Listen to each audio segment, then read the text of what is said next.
DIY sustainable jewelry box out of an Altoids tin can. So the really great thing about this DIY project is that it doesn't take too long to make, we use very few items, and of course, it is sustainable. So let's get on to the materials that we will need. Okay, so what we'll be needing today is our Altoids tin box. This has already been pre-cleaned and it's ready to DIY. Well, we also have a fabric of any sort. This is just an old t-shirt that I had, has a hole in it, so we'll be reusing this to make our jewelry box. We'll also need glue sticks just to glue everything down and make sure it's intact. We'll also need scissors or fabric cutters, whichever we have on hand. Doesn't really matter, just as long as it cuts. And a ruler to take the measurements of everything that we'll be cutting and just measure in the box. We also have decoratives, just like sticky paper, glitter, ribbon, just to decorate the box to make it cute and more personal. Alright, so now that you have your long piece of fabric, you will see that it measures about the same width of your tin can. So what you will be doing now is rolling it inwards just to create the little hump that you usually see in the jewelry boxes. Once you have like your desired height, you'll see, you just place it in there, see if you like it, and you're gonna cut along here, and you're gonna glue it, and I will show you just in a sec. Alright, so once you're done with that, you will have this nice little guy right here that will slide right into here. And what you'll need to do is repeat this a few more times just until it's all filled up. And then that will take you on to the next step. Okay, now that you have your 4 scrolls, you will be needing to take your glue gun, put a long line of glue down right here, just like this, and then taking your piece of fabric and placing it down. This will keep it intact so that it doesn't move around or fall out when you're shaking it. And you will be needing to do that for all 4 of them, and then I will show you what happens in the next process.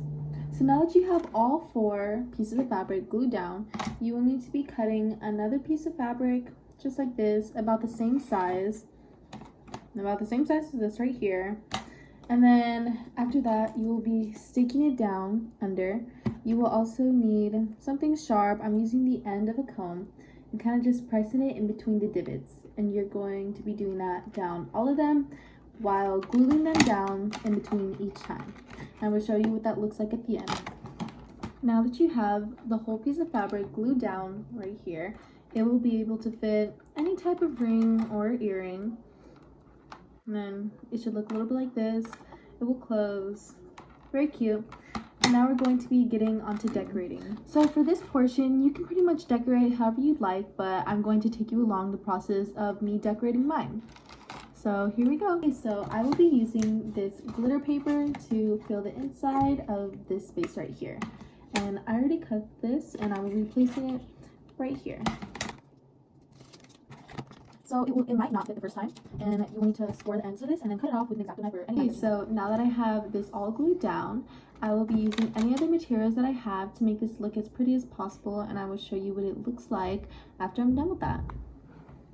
Okay, so here we have our DIY sustainable jewelry box made out of an Altoid tin can. On the back, there's just some glittery paper.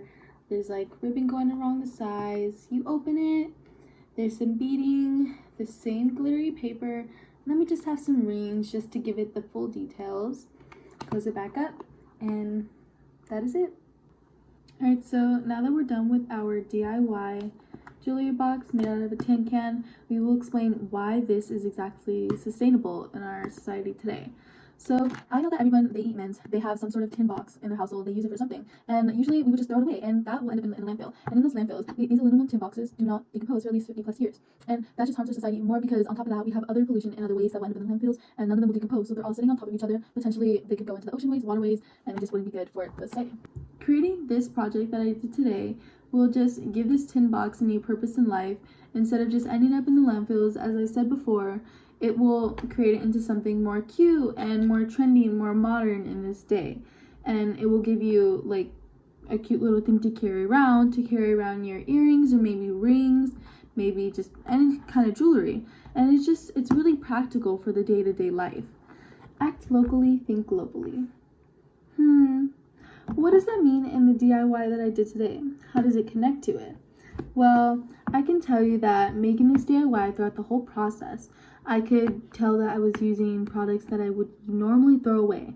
Just like this tin can, what would I use it for? Nothing, so I would throw it away. But instead, today, we had turned it into something that I could potentially use in everyday life.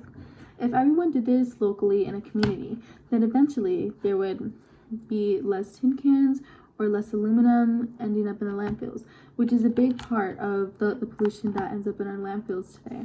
So if everyone decides to make this decision collectively as a group, then globally, this will make a big change in the pollution that we have today in landfills and other places.